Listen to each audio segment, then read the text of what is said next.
Venga. Vamos a ver qué pasa. Alright. So this is Jaime from evilwarnings.com. Today I'm gonna talk about something that I've been wanting to talk for a long time. Can you hear this? Give me fuel, give me fire, give me that which I desire.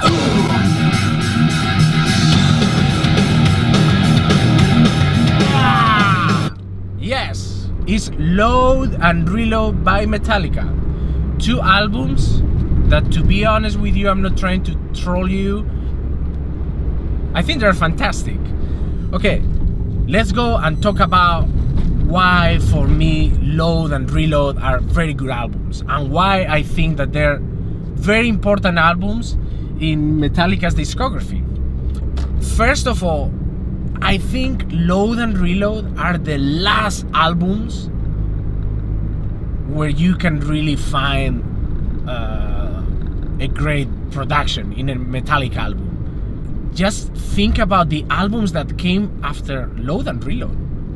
Just like freaking Saint Anger with the horrendous snare drum, no solos, like weird some kind of garage production. I mean, maybe the band liked it.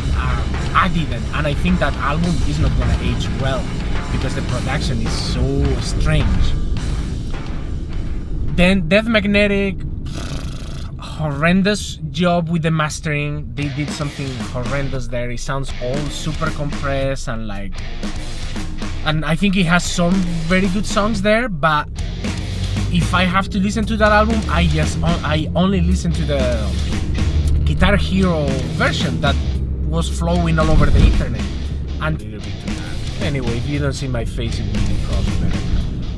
Anyway, I don't listen to the original version of the album. It's really bad. I think it's horrendous.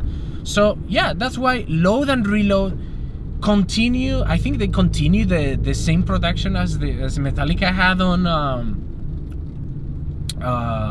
the Black Album, and took it a little bit, like a couple of steps up. I think it sounds more natural.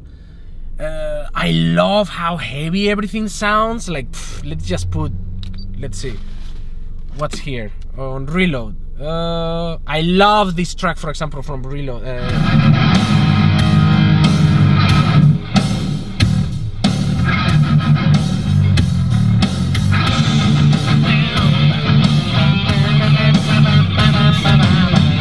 album sounds great. I think they just found that that moment, like that gray area in the production where it's almost as loud as it could, and it could start clipping and being super compressed, but it's still like so heavy. And love the drums. The drums still, the bass drum has that punch. To me, these are the last 2 Metallica albums where the production is great.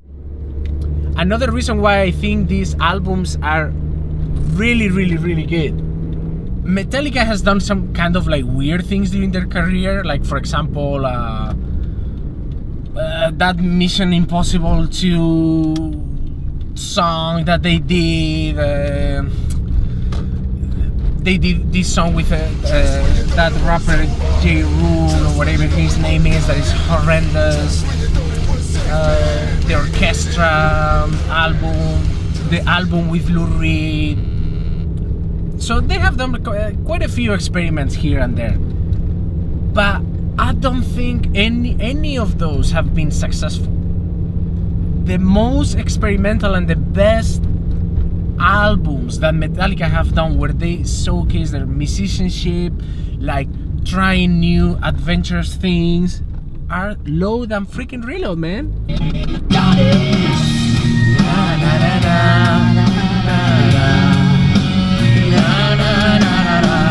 That kind of, it sounds a little bit ridiculous, but the fact that Metallica decided to call Marianne Faithfull and make her sing and do this like creepy na na na na. that's a sign of like taking risks, like adding all these little things. I don't think it's a risk, like not recording solos for freaking Saint Anger. That's not risky. That's kind of stupid a little bit. So yeah, so these albums are highly experimental. If we look at Load, in Load we have that Mama Said that people hate, but it's a freaking badass country song. It's great. Then Reload is full of strange songs. For example, Carpe Diem Baby, which is, I think is number 5.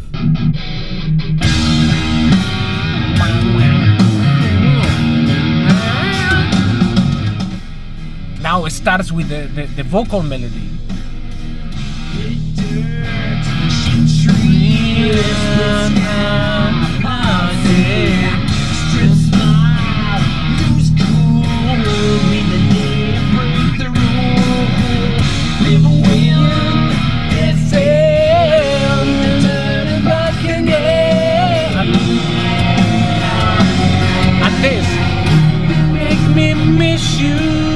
And the orchestra like dun, dun, dun, they make me miss you.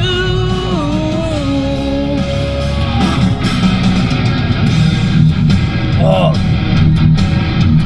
So wash your face away with yeah. Girl, let's shake it. Come squeeze it some with that. Go Carpe Diem, baby. So good, this song. It's amazing.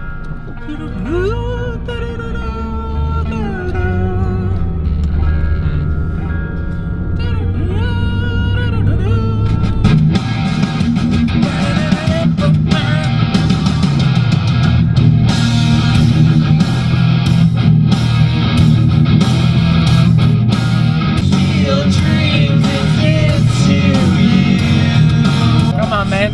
If this is not heavy, the guitars like fucking like destroy you, like.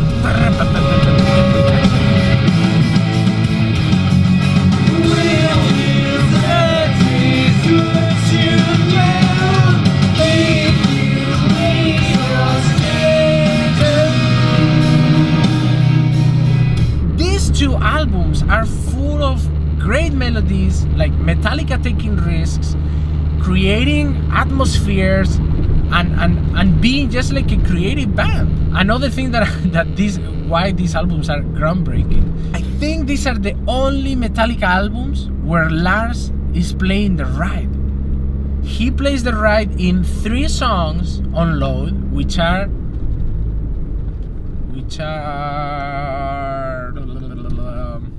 I have it here so you can see. It's true. My love is true. You see, it's true. Until It Sleeps, Bleeding Me, and I think it's Hero of the Day. And then on Reload, he only plays it on the one that we just played, Where the Wild Things Are. And he has never played a freaking ride. I don't know, I wonder. And I think it's because these songs are highly musical. Like, they're not just like your average metal songs. So he needs that extra ping, ping, ping, ping ride cymbal. Also, and this is another reason, but it's related to this reason, is this is the last album where Lars you can hear that he's playing drums. For example, you just watch all these videos. For example, all these videos that they just released from of Hardwire, and he's just a MIDI wizard. The guy, he plays a little bit. He's just like being sloppy. Like, I don't even know if they ran through the song like once or what they do, and they just create these Frankenstein freaking versions of the songs. I cannot play you these 2 albums back to back and talk about how fantastic everything is. You have to do it. I'm just giving you some clues for you to give another chance to these fantastic albums. And as a music fan, it doesn't have to be. I think it's heavy, but it doesn't have to be thrash just to love it. So yeah, 2 very different albums, full of music. You can create your freaking iPod or Winamp computer like playlist and create one album that is like fucking sick if you want. But you cannot dismiss the value of these 2 albums. If you really think about it, yes, Saint Anger is heavier, but I think it's actually worse than this. This is much better than Saint Anger. Another point, it can be maybe point number 3. Point number 4, for example. These 2 albums are the last albums where Metallica actually freaking had some kind of the decency or the intelligence to say like, okay, we don't need to make every song 10 minutes, 8 minutes, 9 minutes, or whatever. There are songs here that are short, and it's okay. You don't need to write all these humongous songs, and that's what Saint Anger was so annoying, because I think it would have been cool as some kind of like hardcore album, to the point, kind of punk rock with the snare. I think it would have been cool, but the songs repeat the structures non-stop. But these are the last albums where the songs stayed kind of are a okay length. After that, same thing, like freaking Lulu or Lulu, songs that went nowhere and they lasted forever. So there is a lot to love about Load and Reload. And I just got home, so that's it. Hopefully I'll see you again some other time. Evil warnings. Bye.